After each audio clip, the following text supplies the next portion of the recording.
Hi நண்பர்களே, welcome back to உங்கள் Vino channel. இன்னைக்கு வீடியோவில் என்ன பார்க்க போகிறோம் அப்படின்னா, நம்ம சப்ஸ்கிரைபர் ஒருத்தவங்க கேட்ட சர்டிஃபிகேட் எப்படி டவுன்லோட் பண்ணுறது, அதோட ஸ்டேட்டஸ் எப்படி பார்க்குறது அப்படின்னு தான் நம்ம இந்த வீடியோ பார்க்க போகிறோம். நம்ம வீடியோ நீங்கள் ஃபர்ஸ்ட் டைம் பார்க்குறீங்க அப்படின்னா மறக்காமல் சப்ஸ்கிரைப் பண்ணிவிட்டு பக்கத்தில் இருக்க பெல் பட்டனை கிளிக் பண்ணி வச்சுக்கோங்க. அப்போ தான் நான் போகிற நோட்டிஃபிகேஷனில் காட்டும். வாங்க வீடியோக்குள்ளே போகலாம்.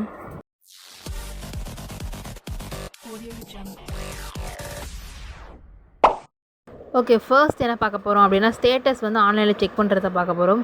அதுக்காக நம்ம கூகுளில் போய்ட்டு வெரிஃபை சர்டிஃபிகேட் அப்படின்னு நீங்கள் டைப் பண்ணிங்க அப்படின்னா உங்களோட ஃபர்ஸ்ட் லிங்க்லேயே உங்களோட வெரிஃபை சர்டிஃபிகேட் அப்படின்னு காமிக்கும். அதை கிளிக் பண்ணி உள்ளே போனீங்க அப்படின்னா இந்தமாரி ஸ்க்ரீன் ஓப்பன் ஆகும். அதில் டாப்பில் பார்த்தீங்க அப்படின்னா சர்ச் பார் மாதிரி ஒன்று காமிக்கும். அந்த சர்ச் பாரில் உங்களோட சர்டிஃபிகேட்டோட நம்பரை போடணும், அதாவது டிஎன்னோட சேர்த்து போடணும். டிஎன் ஐஃபன் போட்டு அந்த சர்டிஃபிகேட் நம்பர் எல்லாத்தையும் டைப் பண்ணி போட்டிங்க, சர்ச் கொடுத்தீங்க அப்படின்னா உங்களோட சர்டிஃபிகேட்டுக்கான ஸ்டேட்டஸ் நம்ம தெரிஞ்சுக்கலாம். எந்த சர்டிஃபிகேட் எங்கே இருக்குது, அப்ரூவ் பண்ணிட்டாங்களா இல்லையா, இல்லை யார்கிட்ட இருக்குது அப்படின்ற மாதிரி ஃபுல் டீட்டெயில்ஸ் அதில் தெரிஞ்சிடும். அந்த சர்டிஃபிகேட் ஸ்டேட்டஸ் பார்த்ததுக்கு அப்புறமா நீங்கள் என்ன பண்ணிக்கலாம்னா டவுன்லோட் பண்ணிக்கலாம். அப்ரூவ் ஆகிடுச்சுன்னா, அப்ரூவ் ஆகலைன்னா ஸ்டேட்டஸ் பார்த்துட்டு அதுக்கு என்ன பண்ணணுமோ அதை பண்ணலாம். இப்போ இ-சேவையில் எப்படி சர்டிஃபிகேட் டவுன்லோட் பண்ணுறதுன்னு பார்க்கலாம். இந்த இ-சேவை லாகின் பேஜ்க்கான லிங்க்கை நான் டிஸ்கிரிப்ஷனில் கொடுக்குறேன், செக் பண்ணி பாருங்கள். அதை கிளிக் பண்ணிங்க அப்படின்னா இந்தமாதிரி ஸ்க்ரீன் ஓப்பன் ஆகும். அதில் டெஸ்க்டாப் மாற்றிக்கிட்டு நீங்கள் ஆல்ரெடி க்ரியேட் பண்ணி வச்சுருக்க லாகின் ஐடி பாஸ்வேர்டை என்ட்ரு பண்ணலாம். அப்படி லாகின் ஐடி பாஸ்வேர்டு நீங்கள் ரெஜிஸ்டர் பண்ணலை அப்படின்னா அதுக்கான ஃபுல் வீடியோ லிங்க்கையும் நான் டிஸ்கிரிப்ஷனில் கொடுக்குறேன். அதை செக் பண்ணி ஃபுல் ஐடி பாஸ்வேர்டு ரெஜிஸ்டர் பண்ணது வந்ததுக்கப்புறமா நீங்கள் இந்த லாகின் ஐடி பாஸ்வேர்டு போட்டு அந்த கேப்சா இருக்கிறதுல கேப்சாவும் போட்டுட்டு நெக்ஸ்ட் என்ன பண்ணணும்னா லாகின் அப்படின்றத நம்ம கொடுத்தோம் அப்படின்னா நம்மளுக்கு இன்னொரு பேஜ், ஒரு நியூ பேஜ் ஓப்பன் ஆகும். அந்த இன்னொரு பேஜில் என்னென்ன இருக்கும் அப்படின்னா சர்வீசஸ் அப்படின்ற மாதிரி காமிக்கும். அந்த சர்வீசஸ் அப்படின்ற பேஜில் செக் ஸ்டேட்டஸ் அப்படின்னு ஒரு ஆப்ஷன் காமிக்கும். அந்த செக் ஸ்டேட்டஸ் நம்ம கொடுத்தோம் அப்படின்னா நம்மளுக்கு அப்ளிகேஷன் நம்பர் போடுற மாதிரி நம்மளுக்கு ஒரு டேப் ஓப்பன் ஆகும்.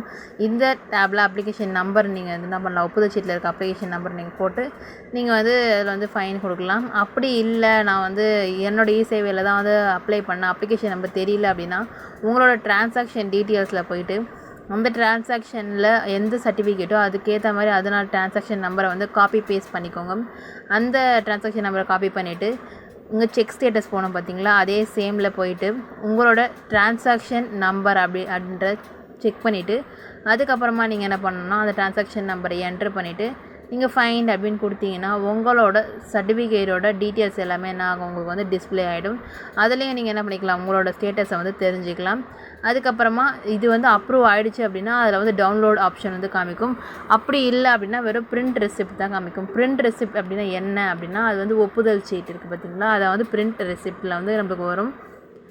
ஆல்ரெடி ஒப்புதல் சீட்டு இல்லை அப்படின்னா நீங்கள் அது பிரிண்ட் ரெசிப்ட் கொடுத்து ஒப்புதல் சீட்டு டவுன்லோட் பண்ணிக்கலாம். அப்படி இல்லைனா நீங்கள் என்ன பண்ணிக்கலாம், டவுன்லோட் அப்படின்றத கொடுத்து உங்களோட சர்டிஃபிகேட்டை நீங்கள் எந்த ஆப், அதாவது டிரைவ் மூலமா இப்போ நான் டவுன்லோட் பண்ணுறேன் அப்படின்னா டவுன்லோட் அப்படின்றத கொடுத்துட்டு நம்ம டிரைவ் கொடுத்தோம் அப்படின்னா சில பேருக்கு டிரைவில் எப்படி டவுன்லோட் பண்ணுறது அப்படின்னு தெரியல அப்படின்ற மாதிரி கேட்குறீங்க. அந்த டிரைவில் எப்படி டவுன்லோட் பண்ணணும் அப்படின்னா டிரைவில் உங்களோட சர்டிஃபிகேட் ஓப்பன் ஆனதுக்கப்புறமா சைடில் 3 டாட் இருக்கும். அந்த 3 டாட்டை நீங்கள் என்ன பண்ணணும்னா கிளிக் பண்ணணும். அந்த 3 டாட்டை கிளிக் பண்ணி உங்களுக்கு டவுன்லோட் அப்படின்ற ஆப்ஷன் உங்களுக்கு காமிக்கும். அந்த 3 டாட் கிளிக் பண்ணதுக்கப்புறம் டவுன்லோட் அப்படின்னு கொடுத்தீங்கன்னா உங்களோட என்ன டவுன்லோட் பண்ண போகிறீங்களோ, எது நம்ம கூகுளில் போய் எடுத்து டிரைவில் ஓப்பன் பண்ணாலும் நீங்கள் அதில் டவுன்லோட் பண்ணிக்கலாம். இந்த வீடியோ நம்ம சப்ஸ்கிரைபர் அவங்களுக்கு யூஸ்ஃபுல்லாக இருக்கும் அப்படின்னு நினைக்கிறேன். உங்களுக்கும் இந்தமாதிரி நிறைய டவுட்ஸ் இருக்குது, அதை நான் தெரிஞ்சுக்கணும் அப்படின்னா நீங்கள் மறக்காமல் கமெண்ட்டில் சொல்லுங்கள். இந்த வீடியோ உங்களுக்கு பிடிச்சிருந்தால் மறக்காமல் லைக் பண்ணிவிட்டு நம்ம சேனலை சப்ஸ்கிரைப் பண்ணால் பார்த்துட்டு இருக்கீங்க அப்படின்னா மறக்காமல் சப்ஸ்கிரைப் பண்ணிக்கோங்க. பக்கத்தில் இருக்க பெல் பட்டனை கிளிக் பண்ணி வச்சுக்கோங்க. அப்போ தான் நான் போகிற வீடியோ நோட்டிஃபிகேஷனில் காட்டும். நெக்ஸ்ட் ஒரு போய் சந்திக்கிறேன். அன்டில் தென் பாய் ஃப்ரம் உங்கள் வினோ. டடா.